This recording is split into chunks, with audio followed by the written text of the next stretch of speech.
அதுவும் எப்படி சொல்லுவாங்கன்னா, அது அவங்களோட வாழ்க்கையே வந்து மாற்றம் அடையும். 12 வயசு வரைக்கும் அந்த குழந்தைக்கு என்னெல்லாம் நடக்குதோ, அதுக்கெல்லாமே அம்மா, அப்பாவுடைய பாவ புண்ணியம் தான் காரணம்னு சொல்றாங்க.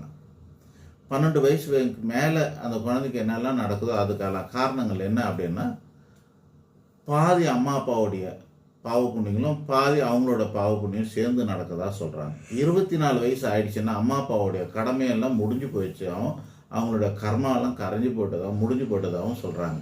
முழு பலனும் 24 வயசுக்கு மேல நடக்கக்கூடிய ஒவ்வொரு குழந்தையோடைய வாழ்க்கையோடைய பலாபலன்களுக்கு அம்மா, அப்பா பொறுப்பு இல்ல, அவங்களே பொறுப்புன்னு சொல்றாங்க. இப்படி கரெக்ட்டா தானே இருக்கு. இன்னைக்கு தேதி கூட 24 வயசு ஆச்சுன்னா, குழந்தைங்க வந்து சம்பாதிக்க ஆரம்பிச்சிருதுங்க. சம்பாதிக்க ஆரம்பிக்கும்போது சம்பளம் தானே ஒருத்தரோட பாவ புண்ணியத்தை நிர்ணயம் பண்ணுது. நல்ல விதமா சம்பாதிக்கிறாங்க, அநியாயமா சம்பாதிக்கிறாங்களான்னு பார்த்து முடிவு பண்றது இல்லையா? அது மாதிரி ஆகுதா? அது மாதிரிலாம் சொல்லலாம். இப்போ சைனால என்ன சொல்றாங்க அப்படின்னா, நியூமராலஜி படி ஒரு கணக்கு சொல்றாங்க. 19, 90, 1920, 1930s, 40s, 50ஸ்ன்னு அப்படி சொல்லிக்கிட்டே வராங்க இல்லையா? இந்த மாதிரி அவங்க வந்து ஒவ்வொரு எண்ணுக்கும் ஒரு பலன் இருக்கிறதா அவங்க சொல்றாங்க. ஒவ்வொரு எண்ணுக்கும் ஒரு பலன் இருக்கிறதாவும், அந்த பலன் குணங்களாகவும், அந்த குணப்பலன்கள் அவங்க கிட்ட இருக்கும்னு சொல்றாங்க. இப்போ நம்ம வந்து நீங்க 80ஸ்ல பொறந்திருக்கிறீங்கன்னு வச்சுக்கோங்க.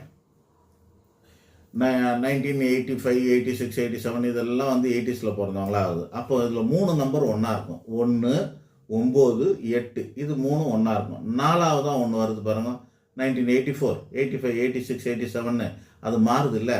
அந்த கடைசி டிஜிட் மாறுறது வந்து உங்களோட தனிப்பட்ட குணங்களாக இருக்கும்.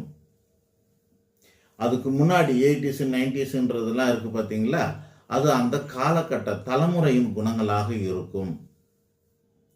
அதுக்கு முன்னாடி இருக்கிற அந்த 9ன்னு சொல்லக்கூடியது வந்து அந்த சமுதாயத்தின் குணங்களாக இருக்கும். அதுக்கு முன்னாடி இருக்கிற அந்த 1ங்கிறது நூற்றாண்டு இது ஆயிரங்களான யுகங்களை குறிக்கிறதாக இருக்கும் அப்படின்ற மாதிரிலாம் இருக்கு. அதாவது ரிலிஜன் சம்மந்தப்பட்ட ஒரு பெரிய நம்பிக்கையை சொல்றது அந்த 1ஆம் நம்பராக இருக்கும் அப்படின்னு இருக்கு. இப்போ இது நம்மளோட ஜோதிட சாஸ்திரத்துக்கு எதுக்கு பொருந்தி பார்க்க முடியுமான்னா பொருந்த முடியும். எப்படின்னா 1லேருந்து 9 கிரகங்கள் இருக்குது. இது 1லேருந்து 9 நம்பர் இருக்குது. இந்த 9 நம்பருக்கு நாம் வந்து நவகிரகங்கள் வச்சிருக்கிறோம். 1னா சூரியன், 2னா சந்திரன், 3னா செவ்வாய், 4னா ராகு, 5ங்கிறது புதனை குறிக்கும், 6ங்கிறது சுக்கிரனை குறிக்கும், 7ங்கிறது கேதுவை குறிக்கும், 8ங்கிறது சனீஸ்வரனை குறிக்கும், 9ன்னு சொல்லக்கூடியது செவ்வாயை குறிக்கும். இப்படி 9 கிரகங்களுக்கும் அந்த நம்பர்கள் இருக்கு. இப்போ